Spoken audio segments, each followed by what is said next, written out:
উজানের ঢল ও ভারী বৃষ্টিপাতে তিস্তা নদীর পানি বৃদ্ধি পেয়ে বিপদসীমার কাছাকাছি প্রবাহিত হচ্ছে। এতে জেলার 5টি উপজেলার নদী তীরবর্তী নিম্ন অঞ্চল ও তিস্তা চর অঞ্চলের 2000 পরিবার পানিবন্দী হয়ে পড়েছে।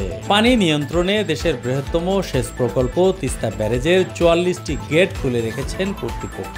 রোববার সকাল 8টা থেকে দোয়ানি তিস্তা ব্যারেজ পয়েন্টের পানি প্রবাহ বিপদসীমার কাছাকাছি দেখা গেছে।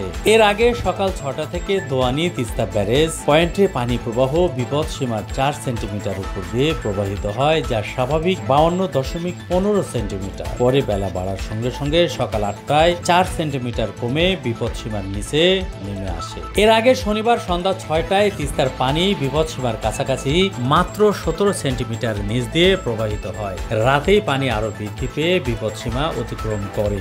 একই পয়েন্টে শনিবার বিকেল 3টায় পানি বিপদসীমার 40 সেন্টিমিটার নিচ দিয়ে প্রবাহিত হয়।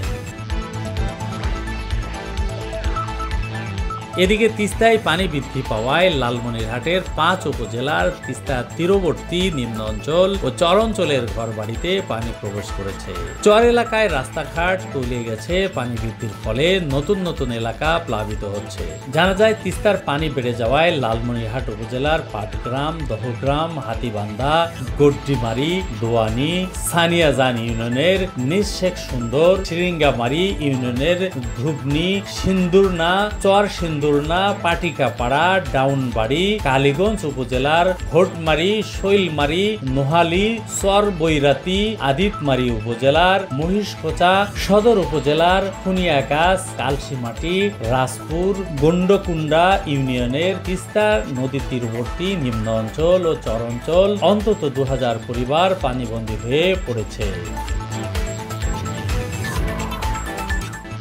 আদিতমারি উপজেলার মহিষখোচা ইউনিয়নের গোবর্ধন চর এলাকার আলী হোসেন, সদর উপজেলার খুনিয়াগাছা ইউনিয়ন পরিষদের চেয়ারম্যান আখতারুজ্জামান বাদল গণমাধ্যমকে বলেছেন, তিস্তার পানি বৃদ্ধি পেয়ে বিপদসীমা অতিক্রম করায় নদী তীরবর্তী নিম্ন অঞ্চল ও চর অঞ্চলের ঘরবাড়িতে পানি প্রবেশ করেছে।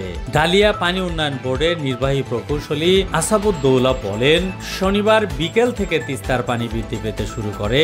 সন্ধ্যা 6টায় তিস্তার ডালিয়া পয়েন্টে পানি বিপদসীমার 17 সেন্টিমিটার নিচ দিয়ে প্রবাহিত হয়। রাতের মধ্যেই পানি প্রবাহ আরো বেড়ে রোববার সকাল 6টা থেকে একই পয়েন্টের বিপদসীমার 4 সেন্টিমিটার উপর দিয়ে প্রবাহিত হয়। সকাল 8টায় পানি প্রবাহ 4 সেন্টিমিটার কমে বিপদসীমা সুই সুই অবস্থায় প্রবাহিত হচ্ছে।